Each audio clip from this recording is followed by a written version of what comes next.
Bienvenue donc, dans cette séance d'introduction. Donc, comme d'habitude, c'est une journée porte ouverte pour l'introduction aux techniques d'audit interne selon la norme ISO 19011. Bien sûr, on va voir sur la norme ISO 19011 donc le management d'audit au sens global, donc pas seulement l'audit interne, mais ça va concerner d'autres types d'audits qu'on va voir ensemble donc aujourd'hui et bien sûr d'une manière approfondie lors du cycle de formation certifiant. D'accord? Donc, sur cette formation-là, on va présenter, bien sûr, on va faire une petite introduction, les termes, définitions et les principes de l'audit. Donc, on va voir d'une manière résumée la partie programmation des audits, les compétences, les rôles dans un système de management des audits. Bien sûr, nous, on va l'appeler système de management d'audit parce que c'est tout un processus, c'est tout un système de gestion et de management spécifique. Et bien sûr, on va voir dans le chapitre 6 comment mener et réaliser les audits, d'accord? Comment produire des constats d'audit, comment formuler et construire des rapports d'audit, et bien sûr, qu'est-ce qu'il faut faire pour gérer les audits dans une organisation. L'objectif, c'est de préparer, de permettre aux consultants de préparer de façon robuste et structurée leur programme d'audit. Donc, après, vous allez voir, chacun dans un système de management d'audit, il peut avoir un rôle et comment cette personne-là peut jouer son rôle d'une manière efficace et robuste. Donc, permet aussi aux auditeurs d'être confortables en audit, en termes de conduite, en termes de comportement, d'accord? Et bien sûr, donc l'exercice et la simulation et l'entraînement aux questions-réponses. Donc, il permet aussi à faire distinguer les éléments essentiels lors des interviews et collecte des informations documentées lors d'un audit. Parce que pas mal de fois, les difficultés qu'on peut trouver dans un audit, c'est qu'on peut discuter, on peut échanger, on peut observer, mais au moment qu'on veut noter, c'est difficile de noter les points importants. À un moment donné, on va dire, ah, je suis en train de noter n'importe quoi, mais je suis en train de noter rien. Donc ça, c'est parmi les difficultés et les erreurs qu'on peut avoir. Savoir définir et utiliser des grilles d'audit. Bien sûr, comment construire des grilles d'audit bien sûr, pertinente et évolutive et cohérente avec le contexte et avec le sujet et l'objectif. Comprendre le but principal du plan d'action et comment le challenger avec les audités. Bien sûr, si vous êtes responsable du programme ou vous êtes responsable qualité, etc., comment mener un suivi de plan d'action résultat audit. Et bien sûr, savoir quels sont les comportements à adopter lors d'un audit. Un comportement, c'est une attitude, c'est une réaction, c'est une façon de se positionner par rapport à des situations qu'on peut rencontrer lors d'un audit. Donc aujourd'hui, donc on s'intéresse à la 19011, à la version 19011, version 2018. On doit comprendre pourquoi cette norme aussi elle évolue. Comme on a compris dans les journées portes ouvertes ou dans la formation, les normes elles évoluent dans le temps. Et bien sûr, lorsqu'il évolue, ces normes-là, lorsqu'il évolue, c'est-à-dire qu'il y a une raison ou plusieurs raisons de son évolution, et c'est que cette norme-là, elle est plus à jour, elle est plus actualisée, elle est plus adaptée, appropriée au contexte et à la situation du marché ou du besoin. Donc, dans ce cas-là, la norme, elle évolue. La même chose pour la norme ISO 19011, il a évolué dans le temps depuis 2002, et vous allez comprendre que l'ISO 19011, il est toujours lié aux normes certifiable. Parce que lorsqu'on va auditer, on va auditer un système de management selon une exigence. Et bien sûr, si cette exigence-là, elle évolue, donc automatiquement, la norme d'audit, elle évolue en conséquence pour s'aligner avec les nouvelles exigences de la norme. Par exemple, dans l'année 2000, on a connu l'ISO 9000 et l'ISO 9001 version 2000. Et là, on a compris que l'évolution en année 2000, c'est l'approche processus, c'est l'approche management. D'accord? Donc, le système et les organismes mondiaux, ils ont compris que il ne doit pas rester, on ne doit pas rester dans la documentation, on ne doit pas rester dans l'assurance qualité qui demande à écrire ce qu'on fait et à faire ce qu'on a écrit. Maintenant, il faut passer à un système de management, au PDCA, à l'approche processus. Donc, automatiquement, il faut avoir un système d'audit, un norme d'audit qui va s'aligner, d'accord, et qui va faire guider les auditeurs à auditer l'approche processus, à auditer le PDCA, à auditer les systèmes, à auditer les démarches de management. Les micros, les amis, les gens qui utilisent deux appareils, essayent de de ne pas allumer deux sources de son en même temps. D'accord? Après, il y avait plusieurs normes qui ont venu en parallèle. Donc là, la norme IATF ou ISO-TS automobile. Par la suite, en 2004, il y a en 2005 la norme ISO 9000, version 2005, il a évolué pour apporter des vocabulaires et des nouvelles termes. Et bien sûr, la norme ISO 9001, elle a évolué en 2008, qui a été suivie par la suite par la 16949 en 2009. Et du coup, l'ISO 19011, elle a évolué, elle, après cette évolution de 2008, en 2011. D'accord? Et tout le monde sait maintenant que depuis 2015, une grande partie ou la majorité des normes, ils ont évolué. Donc, 2015, on a connu la 9001, 9000, la 14001, la 16949, le 9100 et aussi la 22000 en 2018. Et du coup, la 19011, elle a aussi évolué en conséquence pour aussi introduire les nouvelles, on peut dire, exigences des normes selon bien sûr la structure HLS. Qui dit la structure HLS, ça veut dire qu'il y a la plupart des exigences qui ont été ajoutées en 2015, elles sont adoptées par les autres normes. Comme le contexte, on le trouve dans la 9001, on le trouve dans le 14001, on le trouve dans la 45001, on le trouve dans la 22000, etc. Donc, automatiquement, la norme ISO 19011, il a évolué pour absorber et pour s'aligner avec ces nouvelles exigences. Par exemple, l'approche risque. Donc, la même chose. L'approche risque et opportunité. D'accord? Donc, tout ça, il est pris en compte dans la 19011 version 2018 qui fera l'objet de notre cycle de formation certifiant de décembre et janvier. La norme ISO 19011, elle est composée de 7 chapitres.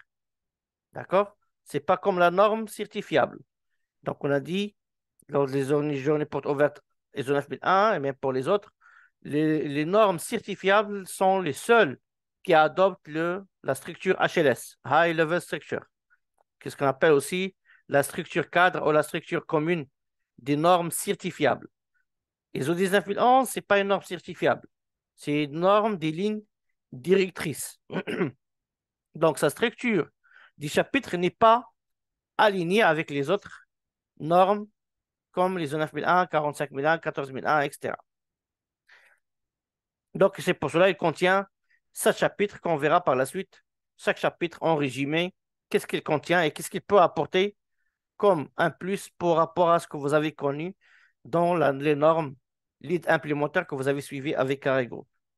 Donc, le présent document fournit des lignes directrices, qui dit lignes directrices, dit des recommandations, des guides, d'accord? Des orientations, mais pas des exigences.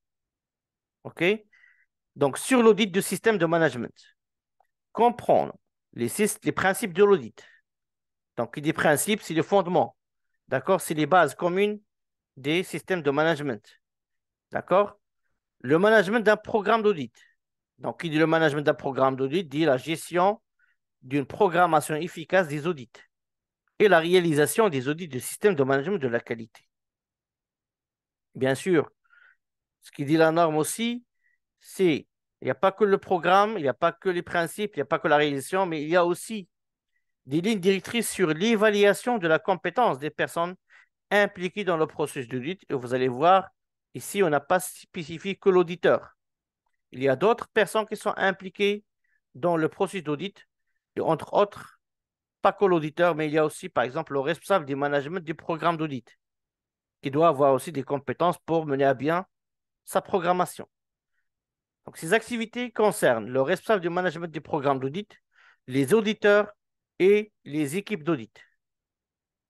D'accord? Donc, il est applicable à tout organisme qui doit planifier et réaliser des audits internes ou externes de systèmes de management ou manager un programme d'audit. Et ça, c'est une exigence normative qu'on a vue et que vous avez vue dans le chapitre 9.2 des normes certifiables. Donc, le présent document, donc la norme ISO 19011, en principe, s'applique à d'autres types d'audits, à condition toutefois d'accorder une attention toute particulière aux compétences spécifiques requises. Là, je cite le croisement, ce qu'on appelle les techniques d'audit ISO, et bien sûr les techniques d'autres techniques d'audit selon d'autres normes, comptabilité, finance, fiscale, etc. Donc, toutes elles font des audits, mais bien sûr, on peut utiliser et se croisent dans les mêmes principes, les mêmes méthodologies, les mêmes lignes directrices, mais il faut faire attention à des compétences spécifiques du domaine d'application ou des activités à auditer. C'est bon, les amis, c'est clair?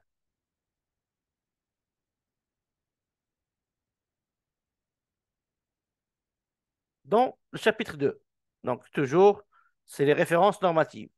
Donc, le document ISO 19011 ne contient aucune référence normative. C'est-à-dire que les ISO 19011 ne s'appuient pas sur des normes et ne recommandent pas des normes dans ce document-là.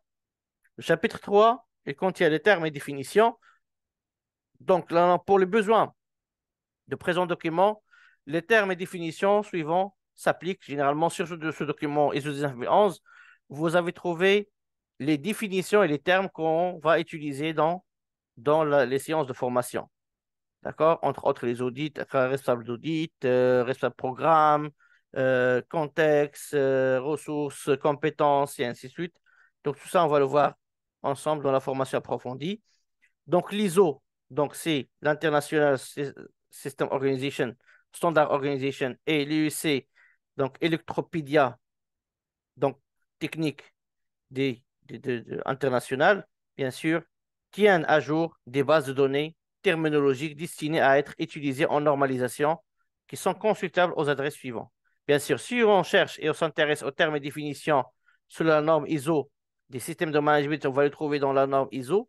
Mais si on s'intéresse, par exemple, aux des termes techniques, les vocabulaires techniques, on le trouve dans l'IEC. D'accord? Maintenant, on va prendre un échantillon d'audit. Ce qui nous intéresse, c'est l'audit en tant que tel. Donc, c'est quoi un audit? Un audit, c'est un processus. Bien sûr aussi, c'est quoi un processus? C'est un ensemble d'activités corrélées et qui interagissent, ok? Qui utilisent des données d'entrée pour produire des résultats escomptés. Pour nous, les données d'entrée, ce sont les preuves d'audit et les critères d'audit.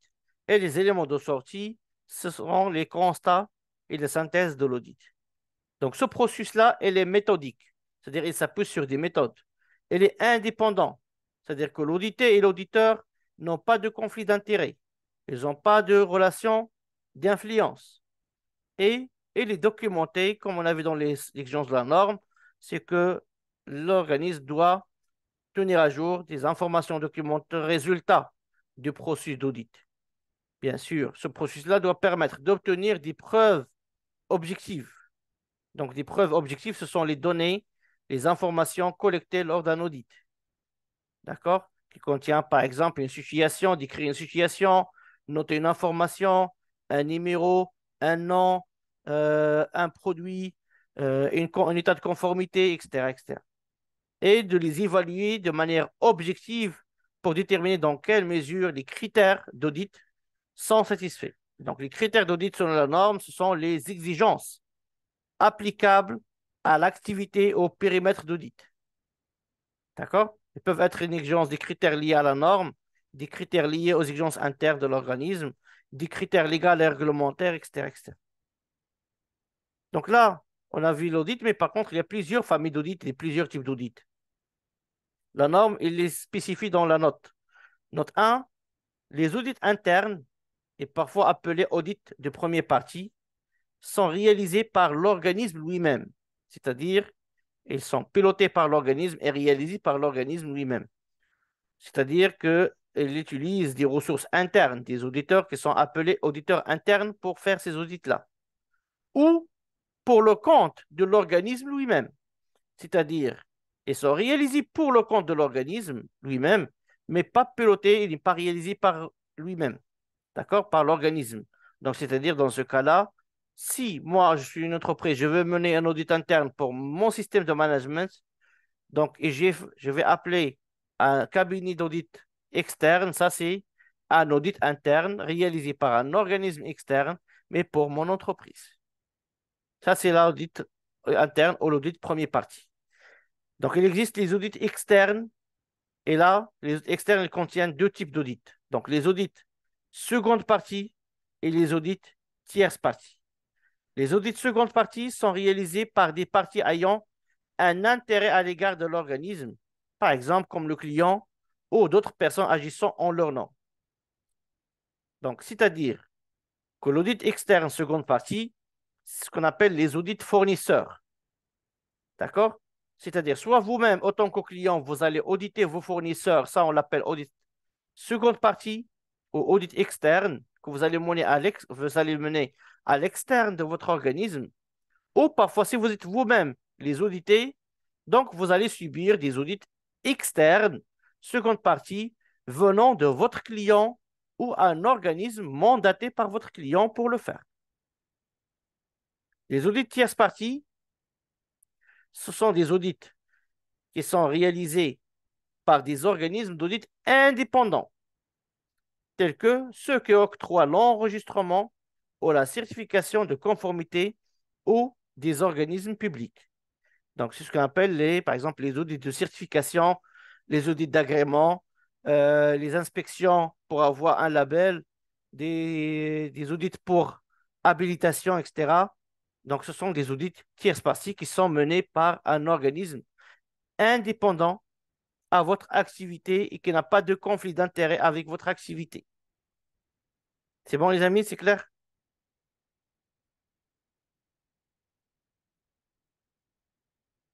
Donc, le schéma suivant, il résume un petit peu ce que, Oui, c'est clair, c'est très clair. Merci. voilà, ce qu'on vient de dire. Voilà. Par exemple, dans le schéma là, vous avez l'organisme à qui vous. Par exemple, lorsqu'on dit organisme, nous, on se situe autant que fournisseur. Et parfois, on peut être un client vis-à-vis de nos fournisseurs à nous. D'accord? Donc, lorsqu'on parle d'audit interne, ça veut dire soit il doit être fait à l'intérieur de l'organisme, c'est-à-dire on appelle audit première partie, donc il est réalisé à l'intérieur de l'organisme, ou parfois, il est réalisé par un prestataire d'audit sur la base d'un ordre d'audit.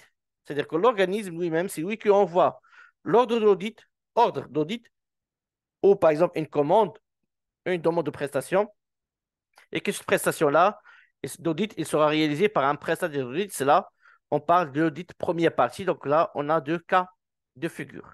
D'accord? Soit l'audit interne, il est réalisé par des auditeurs internes, soit l'audit externe, il est réalisé par un prestataire d'audit externe. D'accord? Donc l'audit seconde partie, donc soit il est réalisé par le client, d'accord, sur la base de demandes de preuves de conformité. Par exemple, le client il cherche des preuves de conformité de son fournisseur, donc il va exercer un audit seconde partie pour l'évaluer. Ou parfois, le client, il va demander à un organisme de faire l'audit seconde partie pour son fournisseur. Et bien sûr, l'audit tierce partie, soit par exemple dans un cadre d'accréditation évaluateur de conformité. Bien sûr, ici, on va faire des demandes d'audit de certification parce qu'un organisme évaluateur de conformité ne pourra pas venir sans vous informer et sans que la démarche soit volontaire de votre part. Ou parfois, vous pouvez subir des audits et des inspections de la part du pouvoir public, des organismes évaluateurs aussi de conformité, mais du pouvoir public qui peuvent venir sans avoir une demande de votre part. D'accord? Par exemple, un audit de conformité réglementaire. Ça, c'est un audit tierce partie. Par exemple, un audit inopiné de respect de la loi, etc. Audit fiscal, etc., etc. Ce sont des audits tierce partie. C'est bon? Maintenant, les principes de l'audit. Comme vous le savez, les principes, ce sont des bases. D'accord? Ce sont des règles communes qui vont cadrer donc un système de management pour assurer son efficacité et asseoir une base commune de discussion et de compromis entre les différents acteurs dans un système de management. Donc, l'audit est caractérisé par le respect d'un certain nombre de principes. C'est comme la norme ISO 9001, comme la 14001, comme la 22000, etc. Il y a des principes qui régissent le système de management de la qualité. C'est indiscutable. Généralement, c'est le fondement de la norme. Par exemple, lorsqu'on traite une exigence, parfois les gens ils disent, mais la direction ne veut pas, les directions ne valident pas. Et là, généralement, cette discussion-là, on, on la supprime parce qu'on dit un système de management de la qualité et ça peut sur le principe implication-direction. Donc, on a déjà dépassé ce niveau de discussion. Maintenant, passons aux choses concrètes de travail. Évitons et supprimons tous les problèmes liés aux principes, aux bases. Construisons le cadre et après, on va agir à l'intérieur de ce cadre-là. Mais si on ne respecte pas les principes, donc automatiquement, on ne va pas respecter les exigences, on ne va pas appliquer les lignes directrices. Oui, Annick, allez-y. Euh, Active ton micro, Annick. Bonsoir, monsieur. Bonsoir. Désolé pour le retard, je vous prends au cours, mais j'ai une préoccupation Oui, concernant allez-y. l'audit interne. Vous aviez dit c'est un audit que l'organisme lui-même il peut réaliser. Moi, Oui. j'ai un souci au boulot, Mhm, c'est-à-dire nous sommes en train de mettre en place notre SMQ et on se fait accompagner par un consultant. mhm, Et le consultant estime que, je ne sais pas si c'est moi qui ne comprends pas, mais puisque c'est nous, notre service qualité, qui mettons en place le SMQ, nous n'avons pas le droit, nous, euh, agents ou bien membres du service qualité, nous n'avons pas le droit d'auditer le SMQ que nous sommes en train de mettre en place. oui, oui, Moi, c'est vrai. je C'est leur ai dit vrai. non, Mhm, qu'on ne peut, on a le droit d'auditer les autres processus du SMQ que nous sommes en train de mettre en place. C'est-à-dire, le service qualité a, a son processus à lui, et ce processus du service qualité-là, nous, on ne peut pas l'auditer. Il faut d'autres auditeurs internes. Mais non. ça ne nous empêche pas, nous, en tant que membres du service qualité, qui sommes en train d'implémenter le Mhm, SMQ, d'auditer d'autres processus. d'accord. Je te Donc, réponds. je veux qu'on on Oui, oui. clarifie ce point-là OK, parce qu'ils disent que ils vont former d'autres personnes qui seront des auditeurs internes qui très bien. viendront. Parce que dans notre direction, on a le service audit interne Mhm. qui s'occupe des audits internes, finances et autres dans Est-ce l'entreprise. qu'ils ont participé à la mise en place du système? Non, ils ne sont pas directement dans Est-ce qu'ils l'implémentation sont, du... est-ce qu'ils sont indépendants de service qualité? Non, on est tous dans la même direction. Non, donc attends, je vais te répondre. Voilà, Maintenant, moi, le contexte, regardez. Regardez. je veux d'abord finir et Mhm, puis vous allez me répondre pour que je puisse mieux comprendre.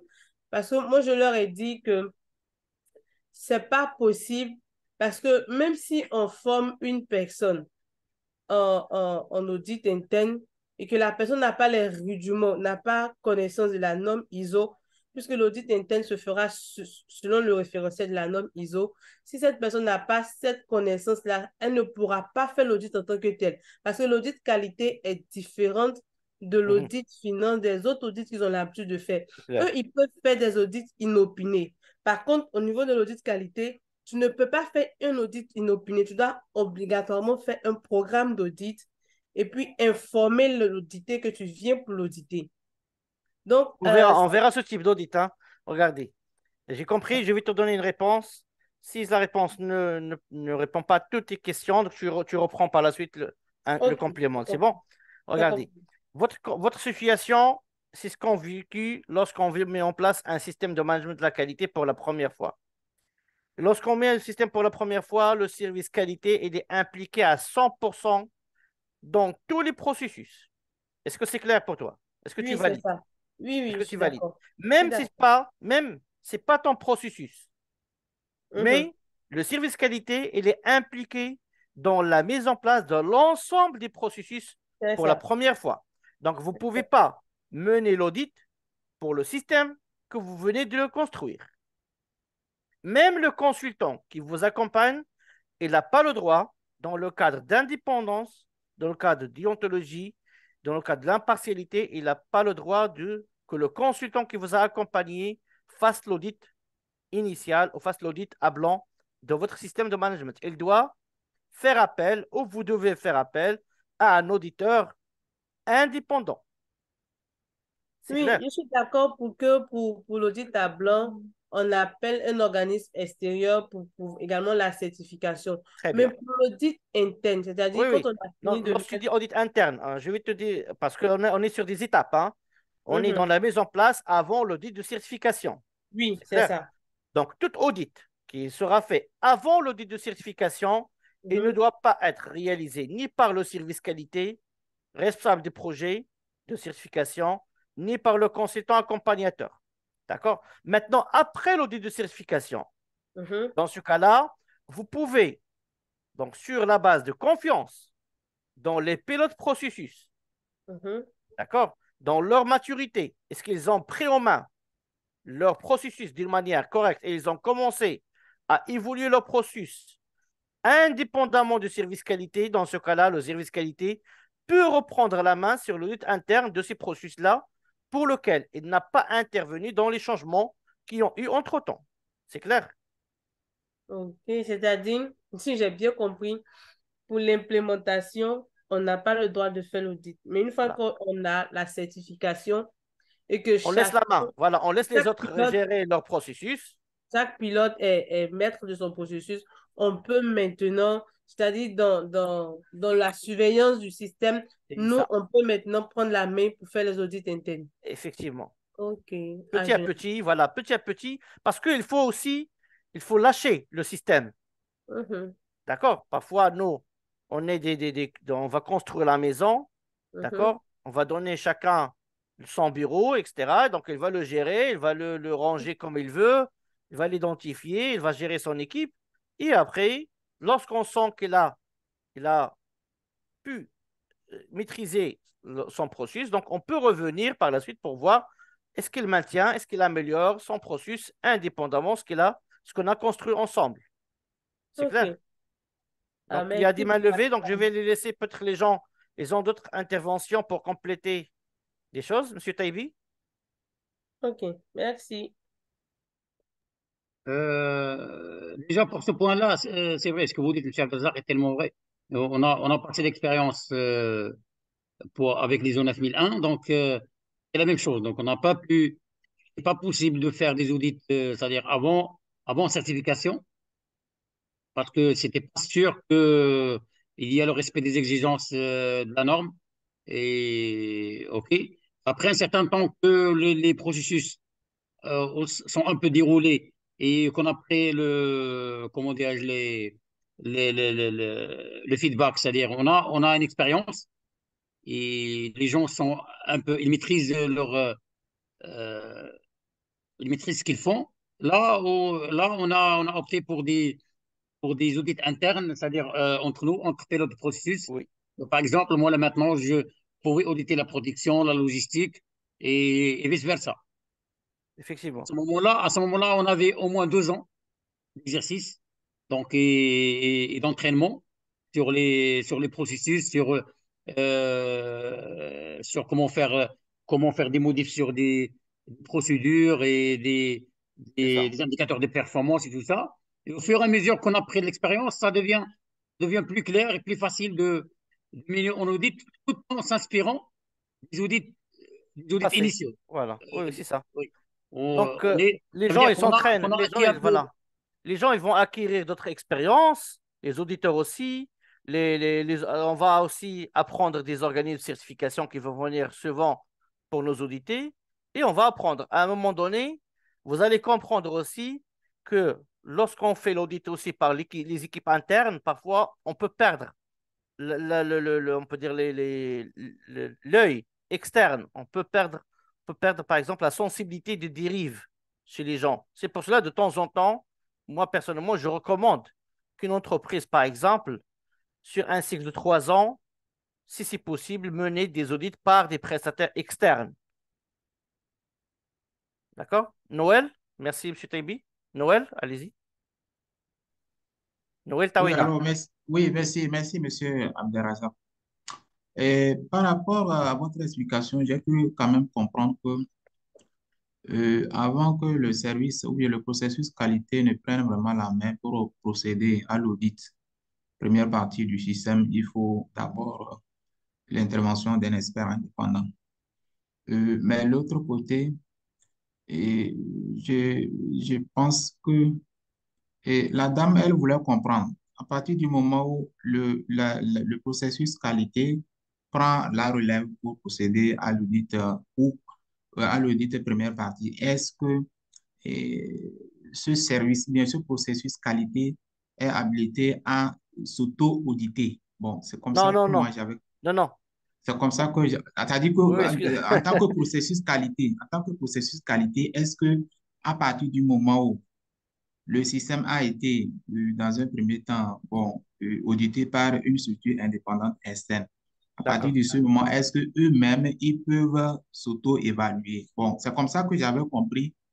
Je ne sais pas Non, si non, je me... non, non, il a bien cadré au départ qu'il a dit, il comprend, il respecte le principe que le service qualité ne peut pas auditer ses propres processus. Et ça, c'est une règle qui est valable et qui reste toujours valable.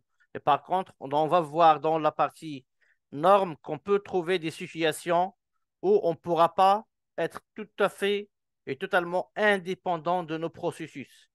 Et dans ce cas-là, la norme va demander que l'organisme ou les auditeurs doivent s'efforcer à, à adopter un comportement indépendant, impartial et objectif lorsqu'ils auditent ces activités-là. Mais il est toujours non recommandé, déconseillé qu'un auditeur audite ses propres activités ou ses propres responsabilités. C'est bon, Noël? C'est bien clair. Très bien. On a Adomo. Adomo Eric.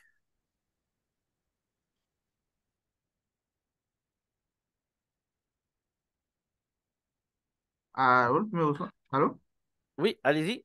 Ok, bonsoir Abdelrazak. Bonsoir. Ok.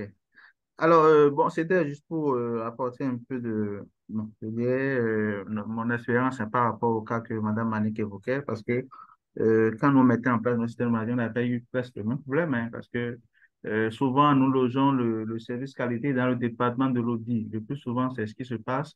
Et Mhm, là, il y a souvent un conflit entre la qualité et les auditeurs, parce qu'on parle d'audit, audit, et quand on parle d'audit, le département audit, les auditeurs, souvent les auditeurs financiers et autres, mhm, veulent quand même se raver la vedette, c'est nous les auditeurs et tout.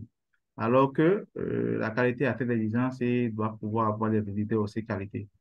Et mhm, donc, dans notre cas, on était dans la même direction, mais nous sommes arrangés pour avoir plusieurs processus. Et donc, la qualité qui est quand même un département au sein de cette direction-là avait à charge le processus d'amélioration continue.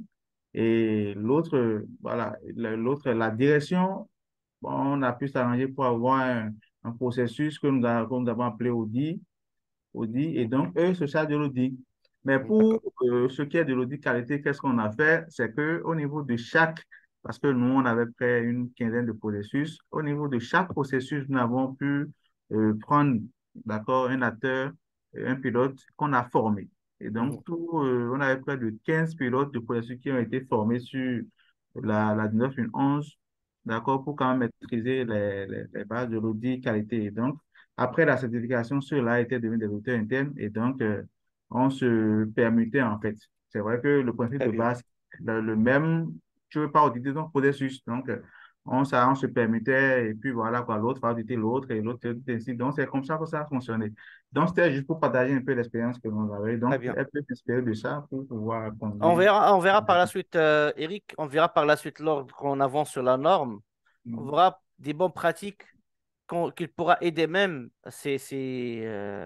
dans votre système-là, comment on pourra optimiser et qu'on Oui, pourra concentrer et réussir, par exemple, des audits, comme on appelle des audits vivants. ok. D'accord? Lorsqu'on dit un auditeur, on va croiser les audits et un auditeur, il sait qu'il va auditer tel processus et ça se répète, ça se répète. Donc, il y a de la routine qui va s'introduire, qui va s'installer dans ce processus-là. Ok. Et parmi on peut dire les mauvaises pratiques qu'on peut trouver dans l'audit, c'est qu'on est dans la répétition. Ok. D'accord? On utilise toujours les mêmes checklists, on utilise toujours les mêmes personnes pour les mêmes processus, Mm. sachant que dans un esprit d'amélioration, dans un esprit d'apporter de la valeur ajoutée, il est fortement préféré et recommandé de faire varier, faire la rotation des auditeurs par processus. C'est clair? Oui, oui, bon, c'est vrai que vous avez le problème qu'on avait aussi, c'est les compétences. Vous avez évoqué au début, là, il y a le problème de compétences. Je dis, peut-être que vous avez un auditeur qui, de base, est financier, Oui. te dit qu'il soit vraiment bien sûr le processus des finances. Vous voyez un peu, donc, du coup, Mhm. pour que, bon, on ait quand même la quintessence de ce que nous voulons, on ne peut pas peut-être mettre quelqu'un de RH sur le Mhm. processus de SI. Vous voyez un peu, Alors, donc, non, c'est pas. il y Non. a, il y a Après, cette voilà. contrainte-là, il y a Ben, cette on va voir contrainte-là ça, qu'il on va faut. voir ça dans le chapitre 7 aussi. Donc, OK. comme vous savez, donc déjà, comme je dis toujours, les normes ISO, elles sont vraiment une vraie capitalisation de l'expérience.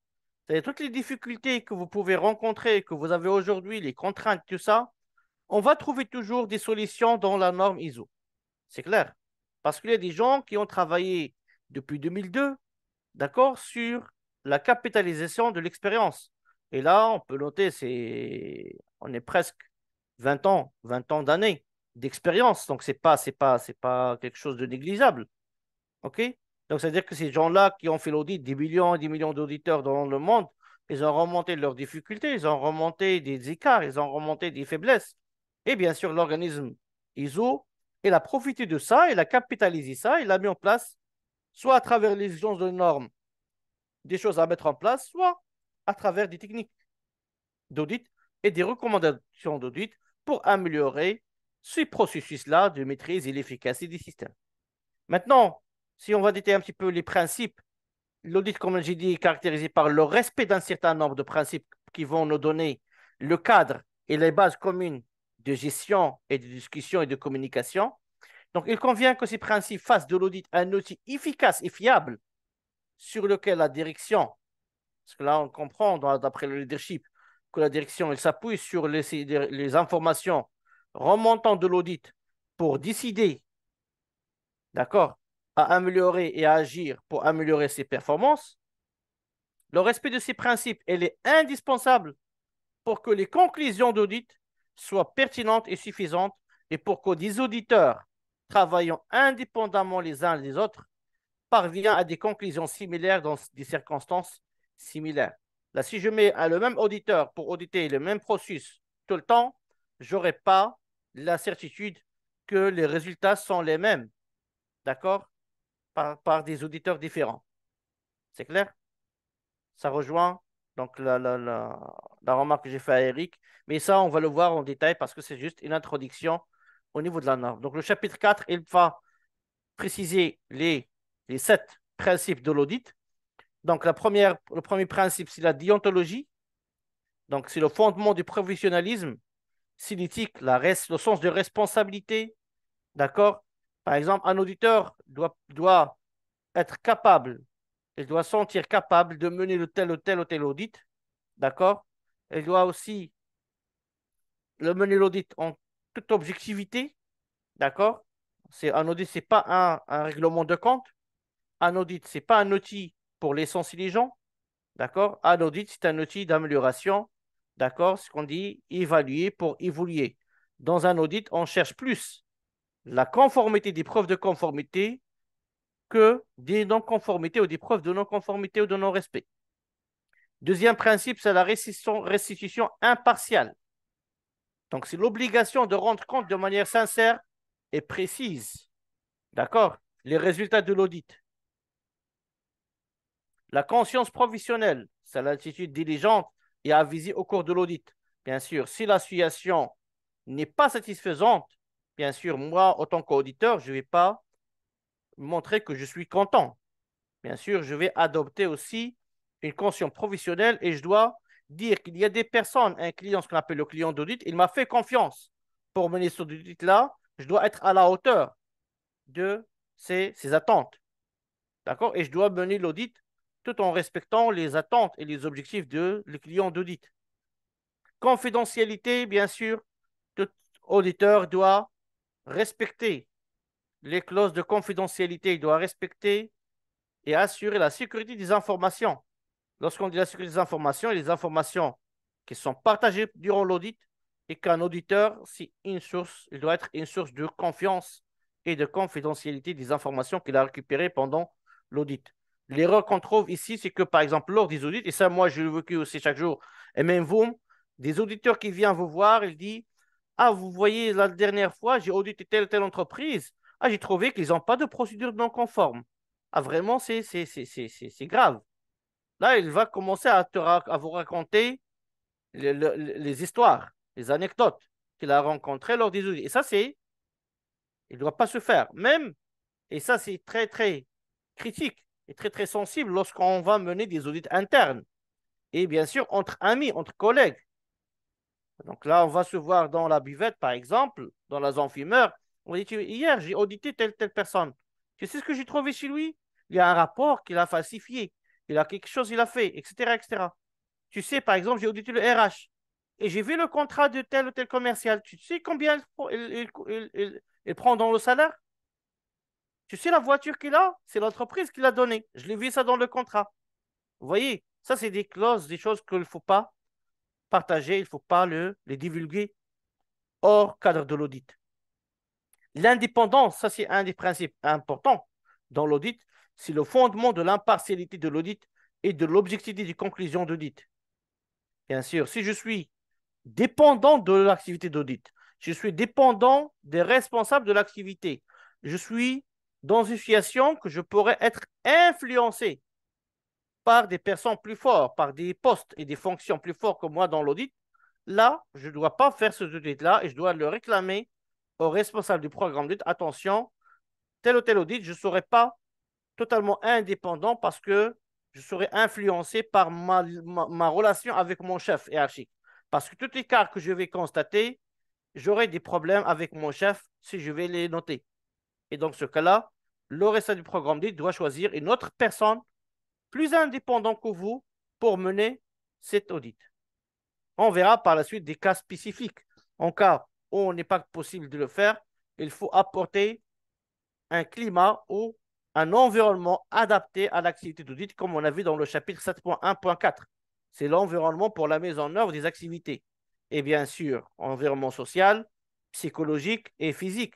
Et bien sûr, on va donner toutes les garanties à la personne auditeur. On dit, on n'a que toi, mais on te garantit que ton audit, tu peux le faire en toute indépendance et tu crains rien. Nous, on cherche l'amélioration. Si tu vas noter quelque chose, ce n'est pas un reproche à ton chef. Ton chef, il est d'accord avec ça, d'accord, et il s'engage à respecter le principe d'indépendance. Il te laisse tranquille et de ne pas influencer tes résultats. C'est clair? Et dans ce cas-là, je peux, en tant qu'auditeur, exercer l'audit sur la base de ces garanties-là. Approche fondée sur les preuves. Ça reproche, on peut dire, c'est cohérent avec ce qu'on avait dans les principes de l'ISO 9001, par exemple, c'est que c'est une méthode rationnelle pour parvenir à des conclusions ou d'audits fiables. C'est-à-dire que absence d'exigence, il n'y a pas de non-conformité. Absence de preuve, pas de non-conformité. D'accord? Et du coup, donc, je dois je dois fonder mes preuves ou mes constats sur des preuves factuelles, fiables, reproductibles lors du processus d'audit. Et bien sûr, l'approche par le risque, c'est un des évolutions de la norme version 2018, c'est qu'il va aussi dans une programmation d'audit, on doit adopter une approche proactive, anticipative des risques qui peuvent empêcher l'audit à être exercé ou aux risques qui peuvent atteindre aux objectifs de l'audit. C'est bon, les amis? C'est clair?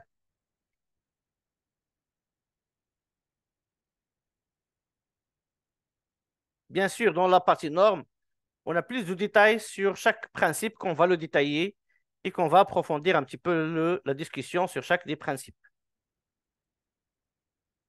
Maintenant, audit interne qu'on a dit au départ, c'est une exigence de la norme. D'accord? Lorsqu'on parle d'audit interne, audit externe, bien sûr, ça peut être une exigence interne de l'organisme dans le cadre. Lorsqu'on parle de seconde partie, donc ça peut être une exigence qui vient des maîtrises, au dilettant des maîtrises des prestataires externes. Donc, si vous allez, par exemple, décider d'auditer votre fournisseur pour le suivre, pour le maîtriser, pour être assuré qu'il fabrique des produits bons et conformes aux exigences, vous pouvez mener des audits. Et bien sûr, si vous allez faire ça, doit aussi respecter, on doit suivre une norme de recommandations comme la 1911. Ou parfois, donc, les audits tierces parties sont cadrés par autres normes d'accréditation, soit 17025 sur la métrologie laboratoire, 15181 sur les accréditations au laboratoire microbiologique ou médical, ou par le 17021, 17020 pour les organismes d'évaluation de conformité. D'accord? Donc, l'exigence de chapitre de l'audit interne, on le trouve dans les chapitres 9.2 des normes 9001, 45001 et 14001. D'accord? On parle de la même phrase, de même formulation, seulement lorsqu'on arrive au système de management, on va compléter ça par la qualité lorsqu'on parle de 9001, le compléter par le SST si on parle de 45001 et l'environnement lorsqu'on parle de 14001. Et bien sûr, pourquoi on doit mener l'audit? Pour s'assurer que le système est conforme aux propres exigences de l'organisme concernant le système de management, aux exigences de la présente norme internationale et que le système est mis en œuvre et efficace et tenu à jour. Bien sûr, le détail sur les programmes d'audit, ça, on va le voir dans le chapitre 5 de la norme qui parle de programme d'audit, d'accord, et comment le faire en respectant les principes. Et bien sûr, et en assurant à la fin de conserver les informations documentées comme preuve d'audit. Donc, dans la formation ISO 19011, la même chose. On va essayer de reproduire les documents selon les normes, selon les chapitres. On va faire des exercices, des jeux de rôle, des simulations, des cas, des études de cas. D'accord? On va préparer des questionnaires, on va préparer des rapports d'audit. On va essayer de formuler des non-conformités jusqu'à qu'on peut assurer, bien sûr, des exercices pratiques sur l'ensemble des exigences. Donc, sur le chapitre 5, donc c'est un chapitre qui concerne le management d'un programme d'audit. Généralement, ce chapitre 5, même pour les gens qui ont fait la formation RK en audit, donc ce chapitre-là, il n'est pas vu. Pourquoi? Parce que RK, on forme des auditeurs. Mais par contre, le 19011, on ne forme pas que des auditeurs. On forme les responsables du programme d'audit. D'accord? On forme les responsables d'audit et on forme les auditeurs. Donc, ça peut être des auditeurs internes, ça peut être des auditeurs seconde partie. Mais la 19011, dans ce genre de formation, on ne forme pas les auditeurs tierce partie. C'est clair? Mais par contre, cette formation-là peut aider, et ce n'est pas que peut, elle aide les auditeurs qui considèrent et qui prévoient de passer des examens RK. Cette formation-là, elle est très, très utile pour ces personnes-là, pour approfondir et élargir leurs connaissances sur cette norme-là et qui pourra faciliter le passage réussi des examens RK au PECB. Général-t-il pour un programme d'audit, c'est quoi un programme d'audit? Il convient d'établir un programme d'audit pouvant inclure des audits prenant en compte une ou plusieurs normes de système de management ou d'autres exigences, réalisées de manière individuelle ou combinée. Voilà, ici on parle d'audit combiné. Audit combiné dans la norme, c'est un audit qui est réalisé pour évaluer la conformité à deux ou plusieurs normes en même temps. C'est ce qu'on appelle audit combiné. Par exemple, j'ai un système de management SMI, un système de management intégré, ISO 9001, 14001. Dans mes audits internes, par exemple, je peux programmer à auditer la production, mais selon les deux référentiels. Ça, on appelle audit combiné. Comme je peux le faire d'une manière séparée. Je prévois de faire un audit interne qualité par Eric et par la suite ISO 14001 par Taibi. Ça, ce sont des audits individuels. Comme je peux, si M. Taibi, par exemple, est un auditeur polyvalent qui maîtrise les deux normes, donc je peux le mandater pour faire un audit interne combiné sur la norme 9001 et la 14001.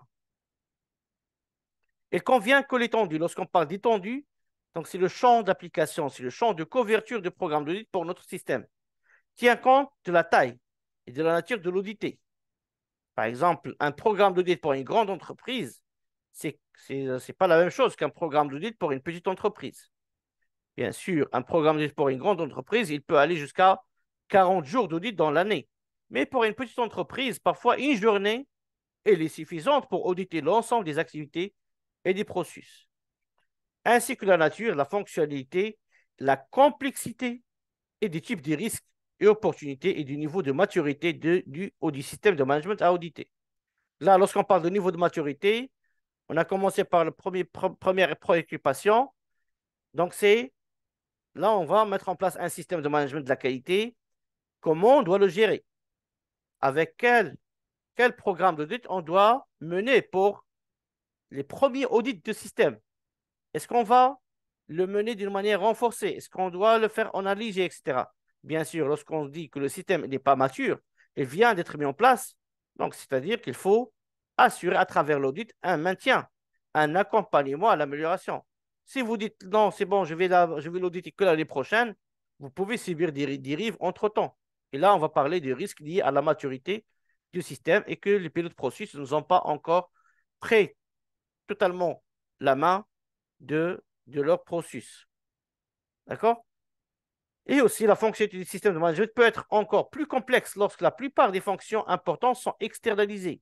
Là, on parle par exemple des entreprises, par exemple lorsqu'on parle des groupes d'entreprises. Là, il y a des sites de production, mais il y a par exemple une direction centrale dans une autre entité. Ou parfois, on parle des services centralisés, les achats, le RH, la qualité, etc. Et qu'on ne trouve pas toutes les fonctions dans le même endroit. Ça rend un petit peu l'audit plus complexe. D'accord? Et gérer sous la direction d'autres organismes. Ça veut dire parfois, je veux auditer tel site. À chaque fois que je pose la question, il me dit non, ce n'est pas nous qui décidons, c'est la centrale. Non, ce n'est pas nous qui calculons les indicateurs, c'est les autres. Donc, ça rend un petit peu l'audit complexe. Il faut que ces éléments-là soient pris en compte lors du programme d'audit et qu'on sache à quel moment auditer et qu'est-ce qu'on doit auditer et qui auditer et où auditer. Et bien sûr, une attention particulière doit être accordée au lieu où les décisions les plus importantes sont prises et à la conscience de la direction du système de management, bien sûr, qualité, sécurité, environnement. Donc, le schéma que vous voyez là, il va un petit peu résumer, c'est la figure qu'on trouve dans la norme, il résume un petit peu le synoptique, d'accord, de déroulement de la gestion du management du programme d'audit. Bien sûr, la norme aussi, il a adopté l'approche PDCA à ses activités et à ses chapitres. Dans le chapitre 5, on trouve une approche PDCA, une démarche PDCA à la préparation et déroulement du programme d'audit. Donc, dans la phase planification, on trouve 3 chapitres. Le 5.2, la détermination des objectifs du programme d'audit. Donc, c'est-à-dire, quels sont les objectifs sur lesquels je dois appuyer mon programme d'audit? Et bien sûr, pour quel objectif mon programme d'audit doit contribuer? 5.3, on doit procéder à la détermination et l'évaluation des risques et opportunités liés au programme d'audit. Quelles sont les opportunités que ce programme d'audit doit nous apporter et quels sont les risques qui peuvent nous impacter notre programme d'audit? Et bien sûr, à la fin, on va sortir avec l'établissement de ce programme d'audit qui va prendre en considération les objectifs et qui va traiter et gérer et maîtriser les risques et opportunités. Dans la phase réalisation, donc c'est le suivi, c'est la mise en œuvre des programmes d'audit, c'est comme un rôle d'un chef de projet. Vous avez un planning, vous avez un programme, vous avez synchroniser, organiser, réaliser, planifier, etc. et suivre ce programme d'audit. Bien sûr, pour la réalisation, donc la réalisation, elle va se compléter avec le chapitre 16 qui est la réalisation des activités d'audit. Mais par la suite, il y a toujours un rebouclage avec le chapitre 5.6 qui est la surveillance du programme d'audit. La personne qui va mettre en place le programme d'audit, comment elle doit surveiller son programme d'audit. Par exemple, c'est comme un responsable RH qui est en train de surveiller son plan de formation. Est-ce qu'il le fait dans le temps?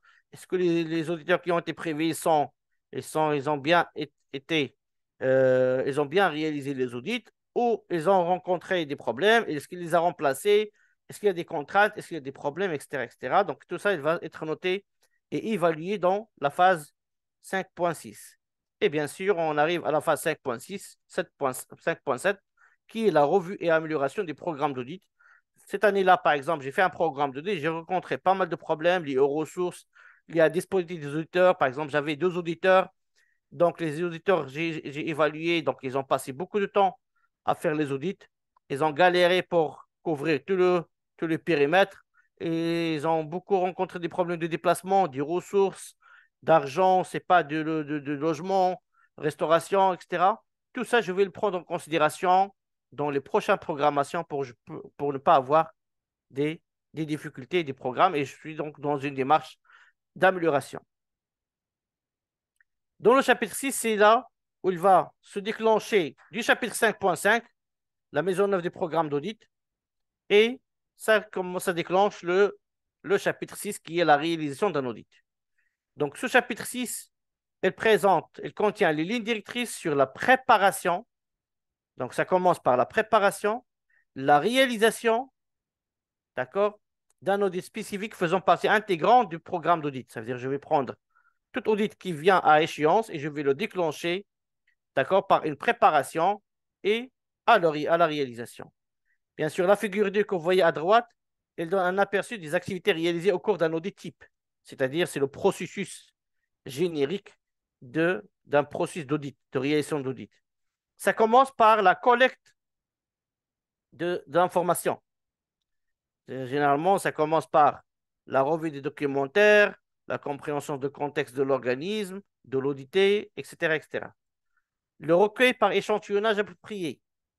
Donc, c'est-à-dire, je vais prendre sur la base, je vais comprendre de quoi s'agit-il, qu'est-ce que je vais auditer, qui je vais auditer, quels seront les objectifs, quels seront les critères. Je vais essayer de choisir, pour mon plan d'audit, je vais choisir un échantillonnage approprié. Bien sûr, les preuves d'audit se passent lors de la réalisation de l'audit, par question-réponse, par l'observation, par des échantillonnages, etc. Je peux collecter des notes et des informations, des données. Par la suite, je prendrai ces preuves d'audit et je vais les évaluer par rapport aux critères d'audit. Quelles sont les exigences? Je vais dire, est-ce que telle personne formait tel poste par rapport aux exigences du poste, est-ce que c'est adéquat? Est-ce que c'est cohérent? Est-ce que c'est conforme? Et bien sûr, à travers ça, je vais sortir avec des constatations d'audit. Je fais la revue des constatations d'audit et je vais sortir avec une conclusion de l'audit par rapport à l'objectif de l'audit. D'accord? Vous allez voir par la suite, il y a plusieurs typologies, plusieurs niveaux d'objectifs. On parle d'objectifs programme d'audit, on parle d'objectifs programme, objectifs d'audit individuel et on verra pour chaque audit est-ce qu'on a pu assurer les constats et les conclusions par rapport à l'objectif de l'audit. La même chose comme comme le chapitre 5, en termes de schéma PDCA, aussi le chapitre 6, il est aussi organisé par PDCA. Le 6.2 et le 6.3, c'est les activités de préparation et de planification des audits individuels. Donc, le 6.2, c'est le déclenchement d'un audit. Il commence par la prise de contact avec les audités. D'accord? Par l'avis d'audit, par exemple, par envoyer un message ou faire appel à l'audité pour lui dire, moi, je m'appelle telle personne, j'ai été mandaté par votre direction pour faire l'audit processus tel ou tel, etc. Voilà l'objectif, rappel d'objectif, les règles, etc., etc. Vous allez confirmer sa disponibilité, vous allez demander un nombre de documents, etc., etc., etc. Donc ça, c'est la prise de contact, déclenchement d'un audit. Le 6.3, à travers les éléments qui va vous envoyer l'audité, vous avez préparé les activités d'audit qui vont amener à établir ce qu'on appelle le questionnaire d'audit et le plan d'audit. OK? Et bien sûr, par la suite, vous allez procéder à la date de l'audit, vous allez procéder à réaliser l'audit qui commence par la réunion d'ouverture, d'accord? Le déroulement de l'audit et la réunion de clôture. Et après la réunion de clôture, donc là vient le rôle de la préparation et la diffusion du rapport d'audit. Donc, la diffusion et la préparation des rapports d'audit, ici, il peut se faire aussi en même temps, lors ou avant la clôture de l'audit. Parce qu'il y a des auditeurs qui peuvent présenter tout un rapport au moment de la clôture de l'audit et ce rapport-là, il peut être partagé au moment de la clôture et signé avec les audités. Comme on peut donner une synthèse, une conclusion, confirmer les constats lors de la réunion de clôture et envoyer le rapport par la suite selon un délai déjà prédéfini. Et bien sûr, donc le résultat d'audit, il peut amener à clôturer l'audit s'il n'y a pas de problème, s'il n'y a pas de non-conformité, s'il n'y a pas d'écart, ou parfois il peut déclencher des audits de suivi dans le chapitre 6.7. Donc l'audit de suivi, ce qu'on appelle l'audit complémentaire, c'est que l'auditeur ou récent d'audit ou le récent du programme d'audit, il évalue la nécessité de programmer un audit complémentaire pour s'assurer de la bonne exécution, de la bonne mise en place des actions correctives et de leur efficacité par rapport au système de management de la qualité pour donner confiance à la conformité ou à l'évaluation objective des processus audités. Après, donc, il vient le chapitre 7 qui va parler des compétences et évaluation des auditeurs. Sachant, dans le chapitre 5, on va parler à un moment donné des compétences de responsable du programme d'audit et qu'est-ce qu'il doit avoir comme compétences. Donc, le chapitre 7, il concentre les lignes directrices sur les auditeurs. Lorsqu'on dit auditeur, c'est l'équipe d'audit, inclut le responsable audit et l'équipe d'audit. Et dans ce cas-là, sur le chapitre 7.1, donc on va bien sûr respecter l'exigence de la norme. Donc, en ce qui concerne le 7.2, la gestion des compétences, et on est d'accord qu'un auditeur, c'est une fonction, c'est un rôle pertinent pour lequel il faut définir des compétences, soit des compétences techniques, des compétences comportementales, des compétences en termes de connaissances. D'accord, c'est le savoir-être et le savoir-faire qui peuvent avoir et donner des performances et d'efficacité de ce processus d'audit, d'accord, dans un système donné. Dans le 7.3, donc on va essayer de déterminer les critères pour évaluer les auditeurs. Et ça, c'est très important et c'est rare qu'on trouve ça dans les systèmes de management de la qualité. C'est que parfois, la norme ne le demande pas. Mais si je le prends dans le chapitre 7.2, je peux le mettre en place. Mais si je vais suivre la 1911, une évaluation des auteurs, elle est fortement recommandée, qui doit être appuyée sur des critères qualitatifs, comportement, attitude, formulation, etc. Et quantitative, par exemple, le nombre d'audits, le nombre d'heures qu'il a passé, etc., etc. Donc, tout ça, on pourra aussi le préparer et partager avec vous aussi du support et des guides pour l'évaluation des auditeurs. Et le 7.4, d'accord, c'est le chapitre pour le choix de la méthode d'évaluation des auditeurs. Par exemple, revue des enregistrements, le retour d'information, les entretiens, les observations, les tests et les revues post-audit. Et pour chaque méthode d'évaluation, quels seront les objectifs et qui seront les exemples qu'on pourra utiliser pour évaluer les auditeurs internes dans mon entreprise. Voilà. Donc ça, c'est un résumé macro de ce qu'on va voir en détail, d'accord, dans le cycle de formation approfondi ISO 19011. Bienvenue. Donc, si vous avez des questions, n'hésitez pas.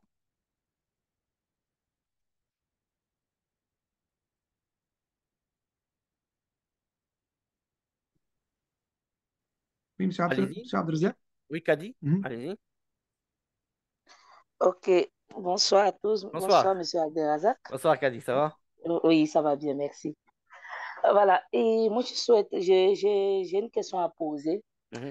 Est-ce qu'à ce jour, par exemple, un audit de tierce partie, par exemple, un audit qui doit être fait par un organisme de certification sur le système de management intégré, peut-il se faire à ce jour à distance ou bien forcément sur site?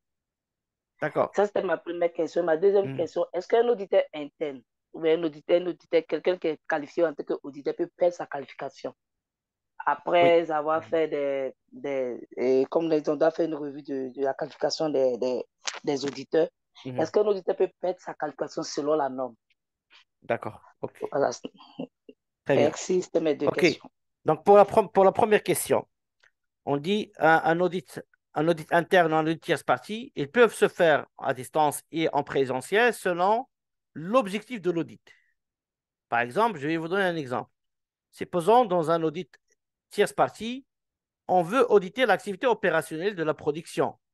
Est-ce que, à votre avis, est-ce que je peux le faire à distance?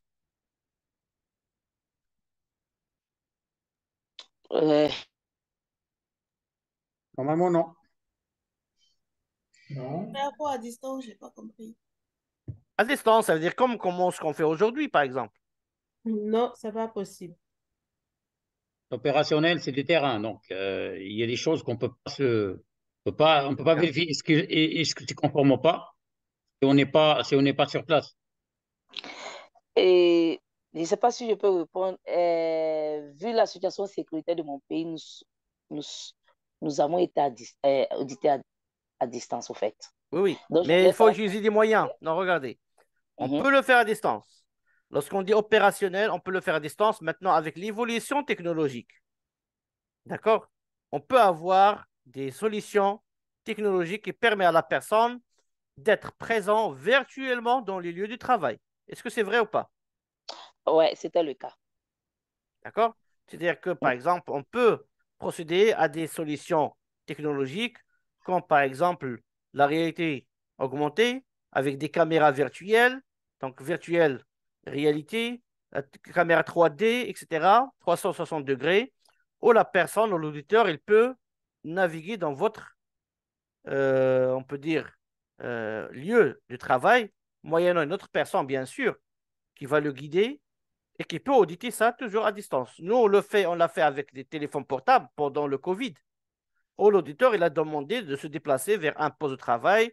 Il va demander s'il te plaît, est-ce que vous pouvez montrer l'étiquette de tel moyen? Euh, Faire le zoom sur le carton. Est-ce que je peux voir à l'intérieur du carton, etc., etc. D'accord? Est-ce que vous pouvez prendre quelques photos, vous le montrer? D'accord? Donc, on peut le faire. Mais par contre, c'est un peu difficile. Il faut aussi des moyens. Il faut aussi analyser les risques derrière. Est-ce que l'audit à distance ne va pas empêcher, d'accord, d'atteindre le résultat de l'audit attendu? D'accord? Il y a toujours des limites. Il y avait des dérogations pendant la période de Covid. Il pourra avoir aussi des dérogations par contexte régional géographique. Par exemple, les pays où il y a par exemple des guerres, des coups d'État, des problèmes politiques, etc., où les organismes, par exemple, de certification, ils peuvent interdire leur personnel de se déplacer dans ces pays-là. Et du coup, vis-à-vis de leur engagement de certification avec des clients dans ces régions-là, ils peuvent accorder, bien sûr, sur la base des dérogations acceptées par des autorités compétentes, de mener des audits à distance pour tel ou tel processus. C'est clair? Soit d'une manière complète, soit d'une manière partielle aussi. Hein? OK? Deuxième question, c'est bon, Kadi? Oui, c'est parfait. C'est bon. Je voulais juste me rassurer que c'était réglementaire. Au Non, fait que non, c'est c'était bon. C'est pas réglementaire, mais c'est parmi les méthodes. C'est parmi les mes méthodes que méthodes. vous allez OK. trouver dans l'annexe de la norme. C'est parmi les méthodes. On peut trouver les méthodes qui sont ce qu'on parlait, les audits à distance et les audits présentiels. C'est clair? OK. Je vais vous montrer ça sur la norme.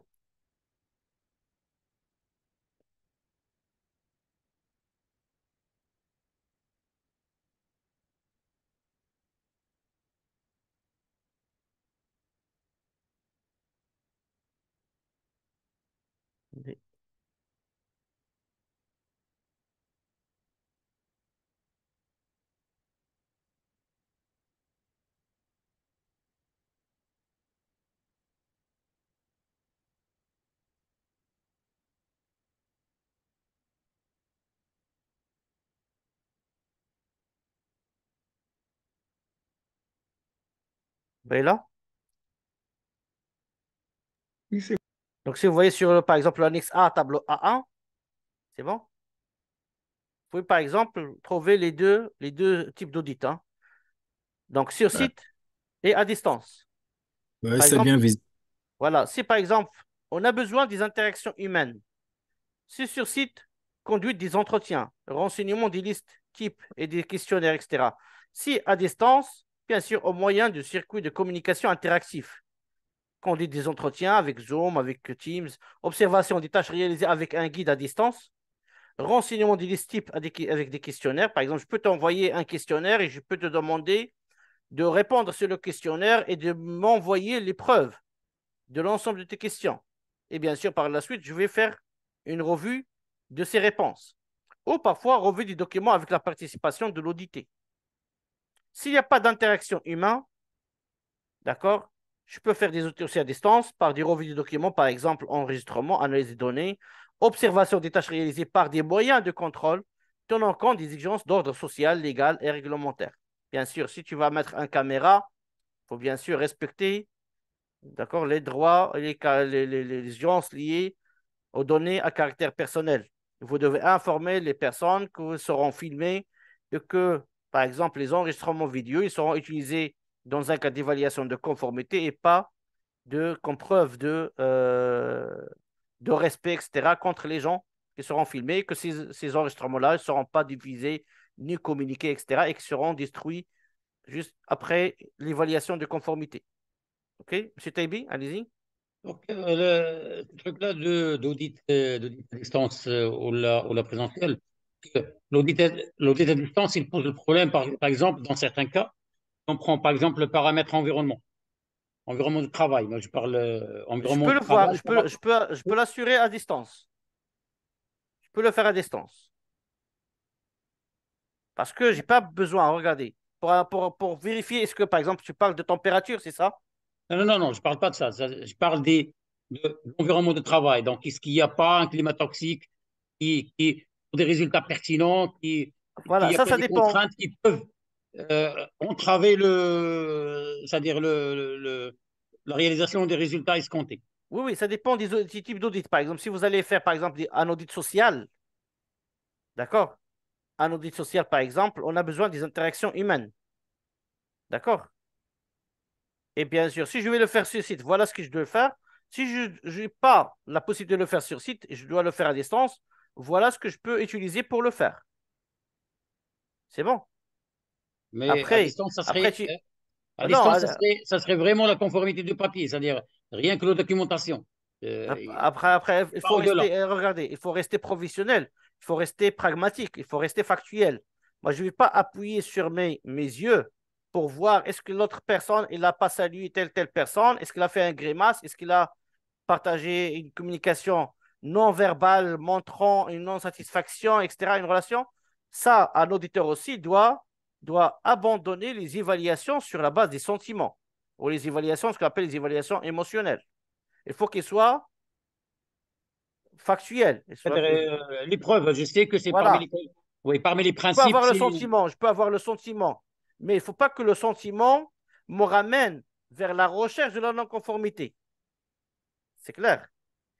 Je peux sentir que le climat il est pollué, mais si qu'à travers ma suite logique de mon audit, je n'ai pas trouvé quelque chose qui montre ça, donc je ne pourrais pas le chercher et sortir de mon cadre d'audit. c'est-à-dire je dois toujours me limiter au périmètre et à la finalité. Voilà. Et après, je dois rappeler, ça on va le voir dans la réunion de clôture, je dois rappeler dans la réunion d'ouverture et la réunion de clôture que l'audit, il se fait sur la base d'échantillonnage. Si je trouve de non-conformité au processus Exactement. d'amélioration, ça ne veut pas dire que tout le système il est non conforme. Ou si je ne trouve Exactement. pas, et si je ne trouve pas de non-conformité, ça ne veut pas dire que le système il est parfait. C'est bon. Jamais un constat d'auditeur, une conclusion d'auditeur ne reflète la réalité des choses. Seuls les audités connaissent leur niveau de conformité. Oui ou non? Et Oui, c'est ça, toujours le Oui, cas, oui. ça, oui, on Oui, ça doit c'est oui. le vrai. rappeler. Ça, on doit le rappeler à tout le monde. Ça c'est vrai.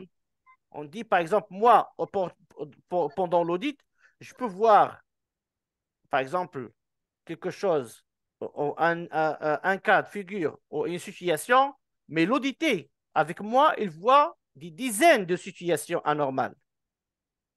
Mais il ne le dit pas, mais il le Ouais, voit. ouais. D'accord? Parfois, elle demande à un opérateur de cacher quelque chose. Il va, par exemple, demander à telle personne, ah, non, mettre là le document ici. Il va ranger tel document ici, un appareil ici, etc. Donc, il est en train de se corriger. Mais moi, en tant qu'auditeur, tant que je n'ai pas posé de question, par exemple, sur quelque chose et que j'ai vu qu'il a corrigé, soit je reviens pour dire, qu'est-ce que tu as fait, s'il te plaît? Est-ce que tu peux me dire pourquoi tu as fait comme ça? Est-ce que tu n'es pas bon? Pourquoi tu l'as remis ici? C'est quoi la situation? Et ainsi de suite. Je peux pousser à faire, à poser la question sur la situation.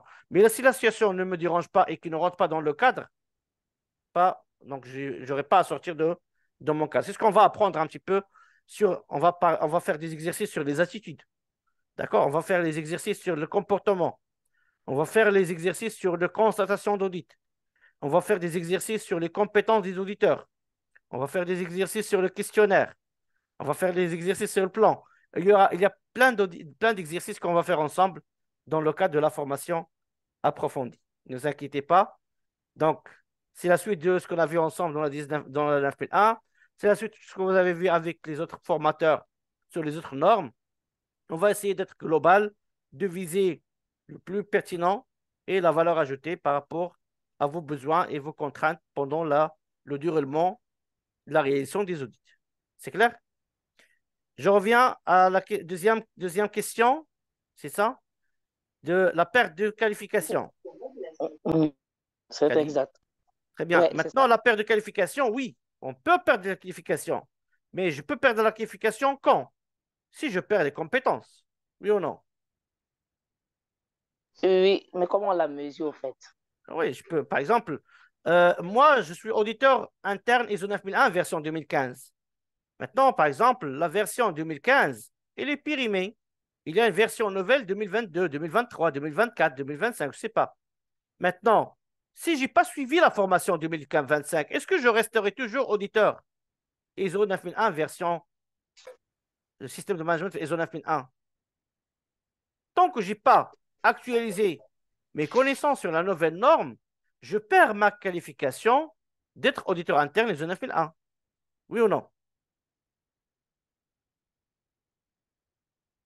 Ou parfois, pendant l'évaluation qu'on a vue là, d'accord?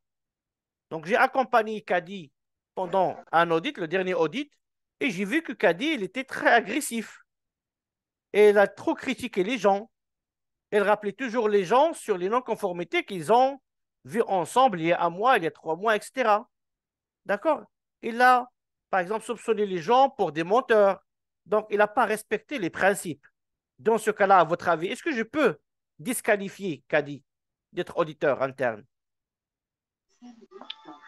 Oui, après la sortie de la supervision, oui. Bien sûr. Donc, c'est un supervision. moyen d'évaluation. Moi, je vais définir des critères d'évaluation. Si les auditeurs que j'évalue ne répondent pas à les critères, donc je peux les disqualifier. Ça, c'est clair. C'est bon? Par exemple, un auditeur qualifié, il doit assurer, par exemple, comme critère, il doit assurer au minimum 12 audits par année. D'accord? Au minimum 20 heures d'audit par année. Donc, si un auditeur n'a pas terminé cette quota-là, il ne sera pas qualifié pour l'année prochaine. C'est clair? Oui. Par exemple, Voilà. je viens de modifier mon système. J'ai intégré, par exemple, un système digitalisé. J'ai un vieux auditeur qui travaille qu'avec des papiers. Donc, ça veut dire que cet auditeur-là, il est déjà dépassé par la technologie. J'ai essayé de le former. Comment utiliser TQM Performance, comment utiliser des logiciels ERP, etc. Mais la personne n'est pas motivée, il n'a pas réussi l'information. Donc, je peux le disqualifier d'être auditeur ou parfois, je peux maintenir sa qualification, mais en affectant un expert technique qui va l'accompagner sur toutes les audits ou tous les prochains audits. Cet expert technique, il va être accordé pour compléter le manque de compétences d'un auditeur. Généralement, je ne préfère pas disqualifier les auditeurs parce que généralement, le travail d'auditeur, c'est des fonctions volontaires, oui ou non? C'est des tâches volontaires. D'accord? Et une personne qui ne veut pas, parfois il y a des gens il peut refuser d'être auditeur et dire, s'il te plaît, moi je ne veux pas de problème avec mes collègues. Si c'est possible, je ne veux pas être un auditeur. Je veux être tranquille. J'avais des cas comme ça où les gens ils disent, non, non, je ne veux pas être auditeur. Et je ne peux pas imposer cette fonction-là ou ce rôle-là à des gens. Oui ou non? C'est clair. Donc, dans ce cas-là, c'est une démarche volontaire. Les personnes qui souhaitent être auditeurs, donc là, ils sont motivés pour ça. Et bien sûr, si une personne est motivée pour être auditeur, bien sûr, il va faire l'effort pour s'améliorer et pour respecter les procédures qu'on a mis en place pour le maîtriser. Mais C'est bon, normalement, Kadi? monsieur, Ok, oui, c'est bon, merci. Oui, monsieur Tabi. Mais c'est normalement, M. Abdelrazak, donc nous, lorsqu'on parle d'audit comme ça, c'est dans la continuité. Ça veut dire le mindset de l'ISO 9001, de n'importe quelle classification, toujours s'améliorer, toujours, C'est ça, c'est ça. c'est-à-dire avoir des objectifs. Ça veut dire, si quelque part on n'est pas dans ce mindset, je pense, c'est que ces considérations un peu étroites et illimitées, ça peut Voilà. pas. Parfois, je peux disqualifier, comme tu as dit, M. Taïbi, je peux disqualifier un auditeur parce qu'il n'a pas la motivation pour continuer en tant qu'auditeur.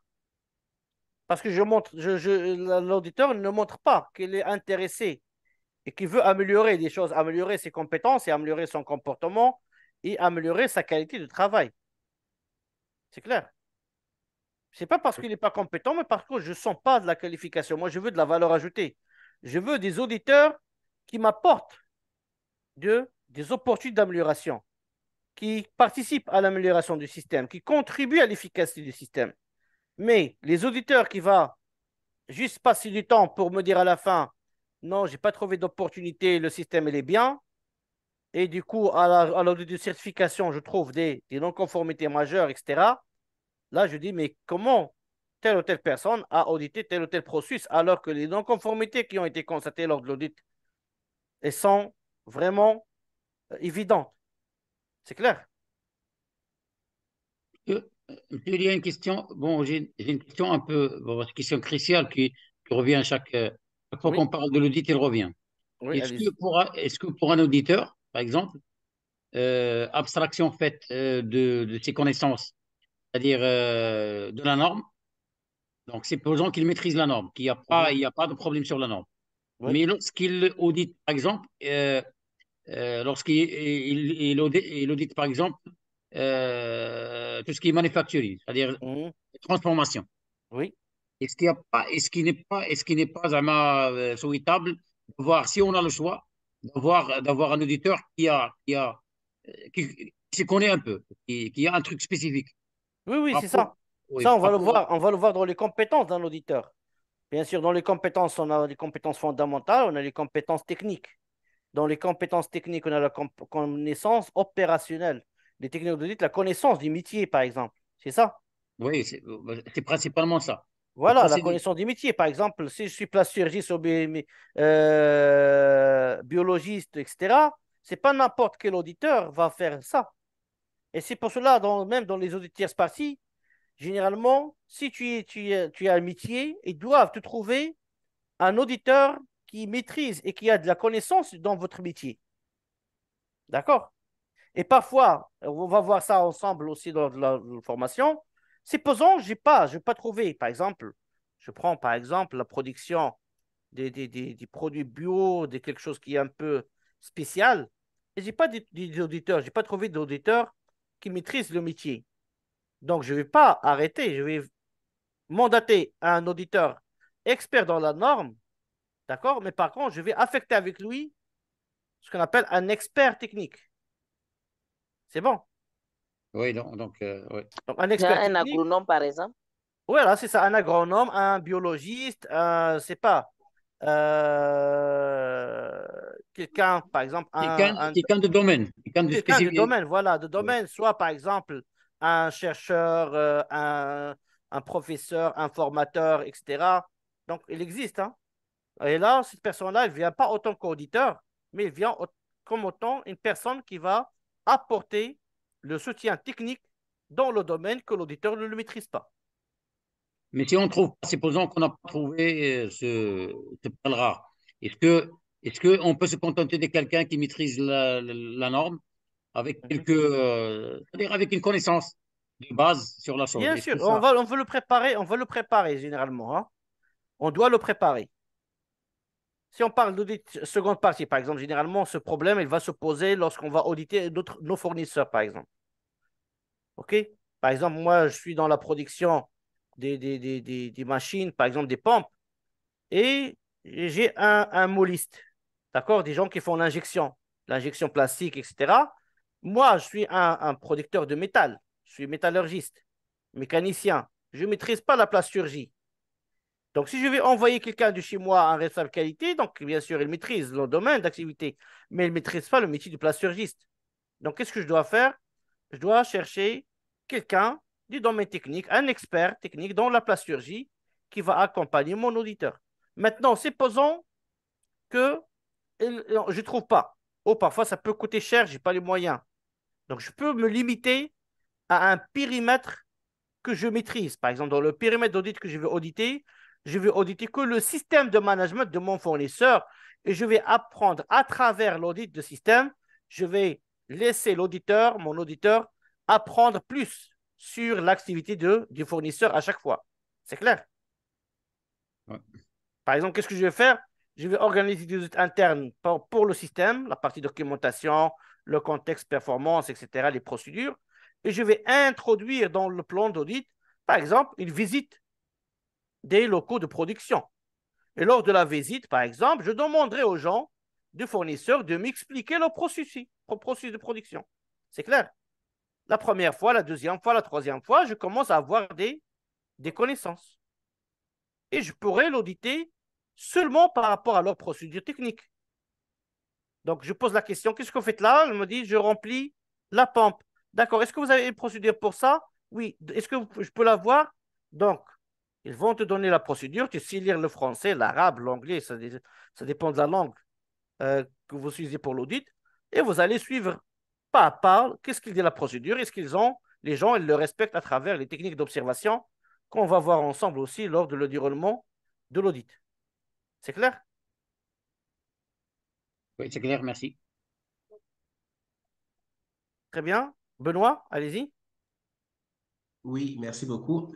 Je voudrais juste faire un apport par rapport à la question de Kali, en disant que, en termes de retour d'expérience, par exemple, ce que nous, on a fait, c'est qu'on a mis en place carrément une procédure de qualification, de disqualification et de requalification de l'auditeur interne. Et cette procédure est basée essentiellement sur les différents éléments des principes d'audit et des compétences de l'auditeur. Et donc, sur la base de cette procédure, le responsable qualité est appelé à faire le suivi et annuellement, il peut procéder donc sur la base donc des retours d'informations et des rapports, des observations sur les rapports d'audit. Il peut produire un rapport de disqualification donc d'un auditeur interne. Très bien. Généralement, nous, voilà, ce qu'on va partager avec vous, c'est un fichier qu'on va le détailler ensemble. D'accord? Donc, évaluation du comportement, évaluation des connaissances générales et compétences, compétences spécifiques à l'industrie, terminologie, le process, la technologie, les compétences organisationnelles, d'accord? Process, terminologie, le process, les technologies, le produit, service, les risques, les parties intéressées, la communication, les compétences qualité HSE, référentiel métier, d'accord? Et à la fin, généralement, avec cette grille-là, je peux sortir avec ce qu'on appelle un gap analysis ou une évaluation des compétences sur le comportement, compétences générales, etc. Et bien sûr, je peux, comme vous avez dit, un minimum. Et si je mets un minimum de 80% doit être marqué pour continuer l'audit pour l'année, si un score inférieur est obtenu, tous les déficits doivent être résolus et une évaluation supplémentaire doit être effectuée pour déterminer si le minimum de 80% est acquis. Toute note comprise entre 80 et 100 doit indiquer les actions entreprises pour améliorer les faiblesses. C'est bon? Donc, pourquoi ici la personne n'a pas complété les 100%? Quelle action on peut lancer pour que cette personne-là ait un comportement, par exemple, à 28? Par exemple, si je vais vers le comportement, je trouve qu'ici, en termes d'observation, la personne elle a besoin, par exemple, de formation sur les techniques d'observation. OK? Bien organisé, je trouve que la personne, par exemple, il a besoin d'une formation sur la gestion du temps ou parfois sur la gestion de changement. D'accord? Ou, par exemple, ouvert au perfectionnement, la personne, elle n'accepte pas. Elle n'accepte pas des critiques ou l'autocritique d'un audité, par exemple, lors d'un audit. Parfois, l'auditeur, il sort du cadre. Moi, en tant qu'audité, je dis non, monsieur, attention, ça c'est hors cadre, s'il vous plaît, restez dans le cadre. L'auditeur, il change de comportement, il devient agressif parce qu'il n'a pas accepté mon recadrement des choses. Donc, dans ce cas-là, je dois travailler avec cet auditeur-là sur les 3 points pour que je puisse atteindre les 28, qui est le point standard pour avoir un comportement parfait. C'est clair? Bien sûr, ici, vous avez des techniques d'observation. Bien sûr, les observations et toutes les actions possibles pour le comportement. Il y en a des formations, bien sûr, particulières. Pas que des formations, c'est la mise en situation, parce que pour améliorer le comportement, il faut exercer, il faut s'entraîner. C'est comme le pièce de théâtre, par exemple. Le mettre dans une situation et demander à la personne d'approvisionner, d'agir et de réagir par rapport à une situation. Et à chaque fois, elle améliore son comportement et face à des situations, bien sûr, de faiblesse. C'est bon, les amis? C'est clair pour tout le monde? Donc, toutefois, donc, ça, il s'agit juste d'une série d'introductions. Le détail, on l'aura dans la séance de formation approfondie. Donc, j'espère que c'est intéressant pour vous et ça pourra vous intéresser pour s'inscrire pour ce cycle-là. Okay. Le cycle, généralement, il est proposé que pour les consultants qui ont suivi les formations certifiantes parce que on va se baser un petit peu sur vos connaissances de la norme pour apporter un plus par rapport à ce que vous avez déjà vu avec des exemples concrets et des jeux de rôle et des mises en situation.